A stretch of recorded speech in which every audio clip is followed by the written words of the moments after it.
नमस्कार दर्शक बंधु आशा करी सबाई भालो आछेन।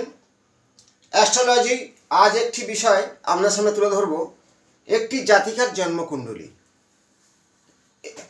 जन्मकुंडली सम्पर्के केन यदिओ नाम ना करे এই ভিডিওটা আপনাদের সামনে তুলে ধরছি। যার হোক ক্ষেত্রে হতে পারে। 4/12/2001 জন্ম 5:30 PM। 4 তারিখ রাহু, 12 মানে 3 বৃহস্পতি, 2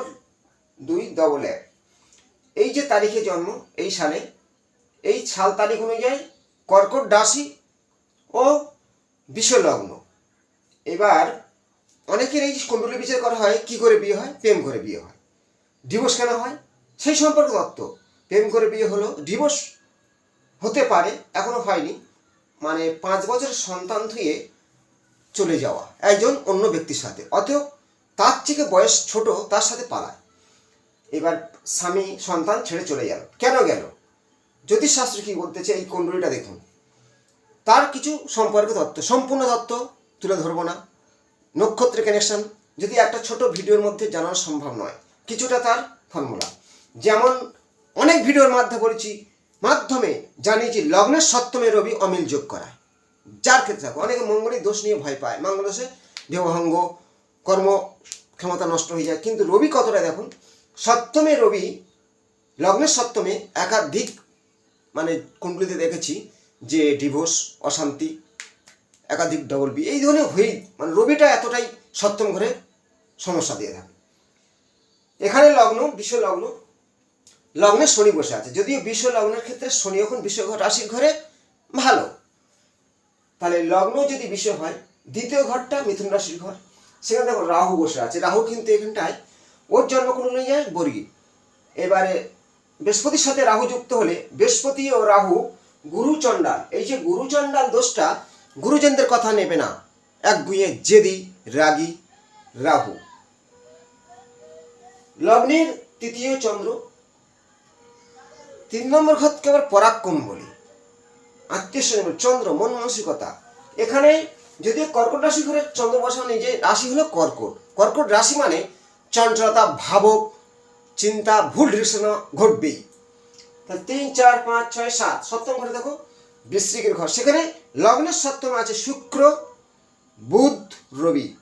রবি বোধ কি বোধায়িত্ব যোগ, যদিও ডিগ্রি কম, কানেকশনটা কম, তার জন্য শিক্ষাগত যোগটা খুব ভালো নয়, কিন্তু লগ্নের সপ্তমে রবি আছে অমিল যোগ। এবার শুক্র রবি দারিদ্র যোগ কখন হবে? অবশ্যই হবে শুক্র রবি। আবার লক্ষ্মী বুধ, মানে লক্ষ্মী যোগ শুক্র বুধের কানেকশনও আছে, কিন্তু দুটো কানেকশন, রবি শুক্র, আবার শুক্র বুধ, লক্ষ্মী কানেকশন, দারিদ্র কানেকশন। তাহলে প্রথম বিয়ে হলো সুখ শান্তি হয়তো পেত, সন্তান থেকে চলে যাওয়ার কারণে আবার দুঃখ পেতে পারে, যার সাথে গেছে তার চেয়ে কম বয়সী ছেলে, তাহলে দারিদ্র যোগটা কাজ করাতে পারে। যদিও কুণ্ডলীর নক্ষত্র কানেকশনে ধরা পড়বে, আমি অতটা এখন ডিটেলস মানে জানাবো না। সপ্তমে অষ্টমে কেতু আছে, কেতু হচ্ছে আগের জন্মের ফল। অষ্টমে কেতু মানে শরীরে অপচয় আসতে পারে, শারীরিক কোনো সমস্যা আসতে পারে, এই ধরনের ঘটনা ঘটবে।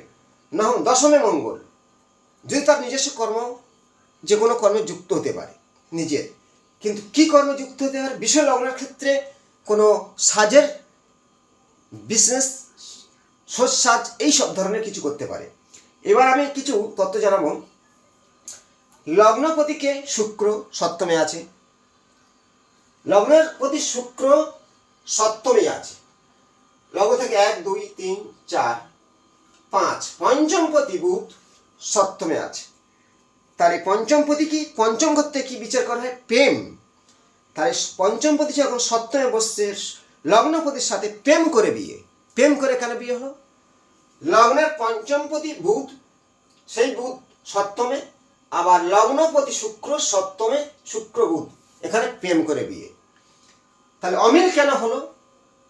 5 বছর সন্তান থেকে চলে যাওয়া, রবি সপ্তমে অমিল করাবে একদিন। তাহলে এখানে রবি শুক্রের সঙ্গে দারিদ্রতা কখন ঘটবে? ঘটবে জীবনে। আর কিছুটা সুখ ভোগ, শুক্র বুধের কানেকশন, লক্ষ্মী যোগ। এবার সপ্তম পতি হলো মঙ্গল।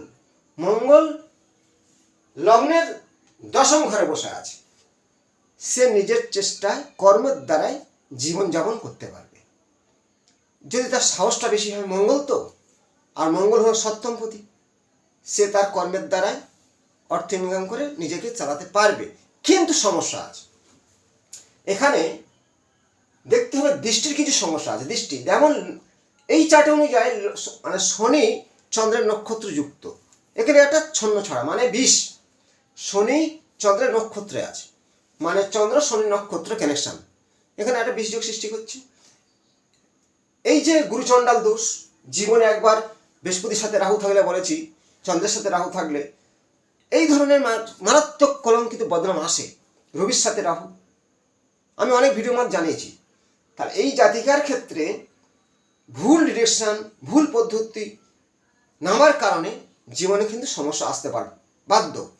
এবার এই শুক্র সপ্তমে থাকলে কি হয়, লগ্নের সপ্তমে শুক্র বিলাসিতা, একাধিক সম্পর্ক বা সৌন্দর্যের চালচরণ, আশা আকাঙ্ক্ষা এদের একটু বেশি তৃপ্ত হয় না, একটা পুরুষে তৃপ্ত হয় না। এই যদিও কানেকশনগুলো একটু অন্যরকম, কিন্তু এই যে চন্দ্র রাশি কর্কট রাশি, চন্দ্র থাকবেই, এই চন্দ্র নিজের ঘরে বসে আছে, তাহলে রাশি হলো চন্দ্র, সেখানে কোনো পাপযুক্ত নেই, কিন্তু নক্ষত্ররা খারাপ পেয়েছে। নক্ষত্র কি, শনির শত্রু চন্দ্র, সেই চন্দ্র শনি নক্ষত্রে আছে, এখানে একটা 20 যোগ তৈরি করলো, ছন্ন ছড়া বলা হয়, তাতে স্বামী স্ত্রীর ছন্ন ছড়া। আবার রবি সপ্তমে অমিল যোগ, এই কারণে ডিভোর্সের আস্থায় চলেছে। কিন্তু এই নারীর জীবনে ভয়ঙ্কর দাম্পত্য জীবনে সমস্যা আসবেই, কারণ এর ছকটার মধ্যে যে গ্রহদের কানেকশন দৃষ্টি আছে, সুখের জীবন নয়, অনেকটা কষ্ট, ট্রাভেল। কেন শনি মঙ্গলের কানেকশন একটা আছে, শনি 1 2 3 4, দেখো এই 4 শনির যে দৃষ্টি, মঙ্গলের দৃষ্টি, শনি মঙ্গলের যে কানেকশনগুলো, লড়াইয়ের জীবন, কষ্ট অবশ্যই পেতে হবে। একটি ছকের ফর্মুলা অনেক কিছু জানানো যায়। যদি 4-এর ডেট, 4 হলো রাহু, অনেক টার্গেট খেতে হবে। তাহলে এই ধরনের এই 2 মানসিক একটা চাপ কষ্ট পাবে। তথ্যটা অনেকটা বড়, যদিও একটা ব্যক্তিগত চাপ নিয়ে সম্পূর্ণ তথ্য জানাবো না, শুধু আমার জানানোর একটাই উদ্দেশ্য যে প্রেম করে বিয়ে করে অনেকে প্রশ্ন থাকে কেন পালালো, পরবর্তী ফের স্বামী ছেড়ে চলে গেল, সন্তান থেকে চলে গেল, কেন? কেন কথা অর্থ হলো, প্রেম করলো তো পঞ্চমপতি সপ্তমে বা লগ্নপতির সঙ্গে কানেকশন, সপ্তম পঞ্চম লগ্নর কানেকশন থেকে প্রেমের বিয়ে হয়, সেখানে ছেড়ে যাওয়ার কারণ কি? রবি আছে, যদিও ব্যাপারটা আরও গুরুত্বপূর্ণ আছে, শনিচন্দ্রের কানেকশন, শনি মঙ্গলের কানেকশন। আবার কিছু তথ্য নিয়ে আসবো, কিছুটাই জানালাম, অন্যের কাছে শেয়ার করুন, একটু লাইক করুন, আমি চেষ্টা করবো আমাদের ভালো ভালো তথ্য দেওয়ার জন্যে। লাইকটা দিন, শেয়ারটা করুন, ভালো থাকুন, নমস্কার।